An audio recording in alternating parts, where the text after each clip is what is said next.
The 25th President of the United States is yet another Republican. His name is William McKinley.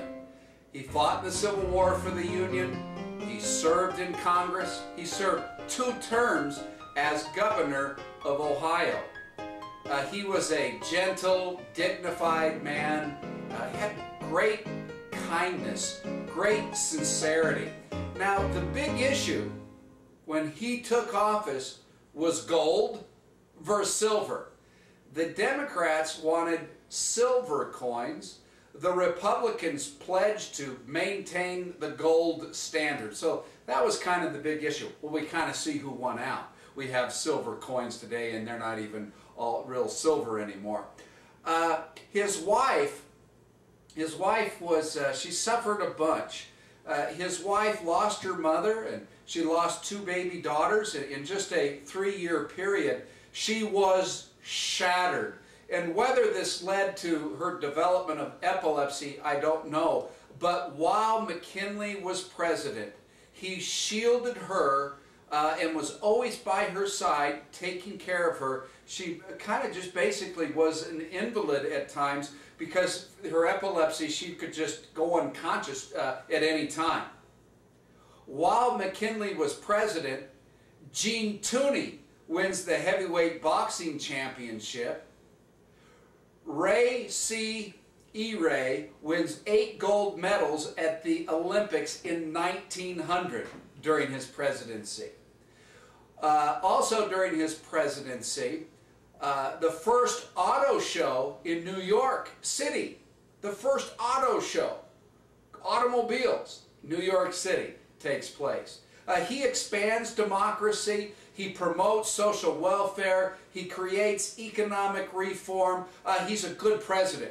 While he is president, the first American subway is built. The most important thing during his presidency, the one thing that dominates his presidency is war. We go to war with Spain. Now what had happened, we've got in Cuba, just off the coast of Florida there are Cubans that are revolting against Spanish rule. In Spain, they had this huge empire at one time. They had territory in South America, Central America, in the southwest United States, including parts of Colorado. It was a huge empire, a huge country in the Western Hemisphere, Spain called Nova Hispania. Well, which means New Spain. Well, little by little, they kept losing this huge territory they had acquired in the Western Hemisphere. The only thing they had left was Cuba. And now the Cubans were revolting against Spanish rule. And the United States, we were siding with the Cubans. Because why? Because of propaganda. The propaganda that was coming out was that Spain was treating the Cubans harshly, horribly. They needed our help. Let's come to their aid. Now, McKinley, he wanted to stay neutral when problems between Spain and Cuba happened. Well, the USS Maine was sent to Cuba to protect U.S. citizens that were in Cuba when these riots broke out between the Cubans and the Spanish authorities in Havana. Well, while the Maine was there, the Maine exploded and sank in Havana, killing 260 people. Now, more than likely, this was an accident. But the Americans blamed Spain because Americans died. And we are blaming the cruel, cruel country of Spain. And so with the rallying cry, "Remember the Maine," this became our call to arms. Congress declares war on Spain. This war lasts only 100 days. Wouldn't it be nice if a war only lasted 100 days? It'd be nice if we didn't have wars at all. But a 100-day war, well, right now we've been at war for what, about 9 or 10 years? Trying to avoid war, President McKinley signed a congressional resolution. They said, okay, we can avoid this war, A congressional resolution called for Cuba's independence and demanded Spain to withdraw their troops. They gave Spain 3 days. Get out of Dodge in 3 days, we're going to avoid the war. Spain refused, and so war began. A couple of the main battles. The Battle of Manila, when our American leader, his name was Dewey, and Dewey's forces really destroyed the Spanish fleet, crippling Spain's effort to fight against us. There were 380 Spanish dead. Dewey becomes an instant hero. The battle also produces another hero at the Battle of San Juan Hill, when Teddy Roosevelt and a group of miners, college students, cowboys form a brigade called the Rough Riders. Cowboys, miners, college students, policemen. They attack southern Cuba and they win. And Teddy Roosevelt becomes a national treasure during the Battle of San Juan Hill. And so the United States, in this 100 days, we destroyed the Spanish fleet. We seized Manila in the Philippines. We occupy Puerto Rico. And so on August the 12th, 1898, Spain signs a peace treaty which ends Spain's glory in the Western Hemisphere. All the land that they had, this huge territory, is now all gone. And so the war is over.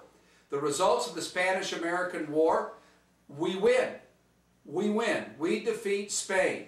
And so Cuba wins their independence. Spain is out. What do we get? Well, we get Puerto Rico. The United States gets Guam. The United States gets the Philippines.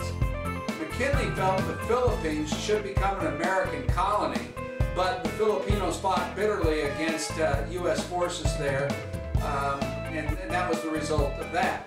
Puerto Rico was ruled by the United States until 1917, when Puerto Rico became a self-governing territory and was granted United States citizenship. So that's the Spanish-American War. It's a short 100-day war that happened during the presidency of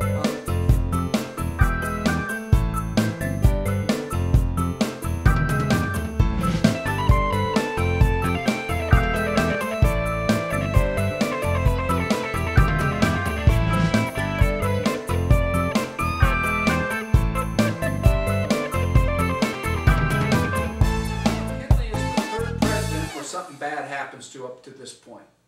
He is assassinated. The other two who were assassinated, Abraham Lincoln and James Garfield, and now William McKinley.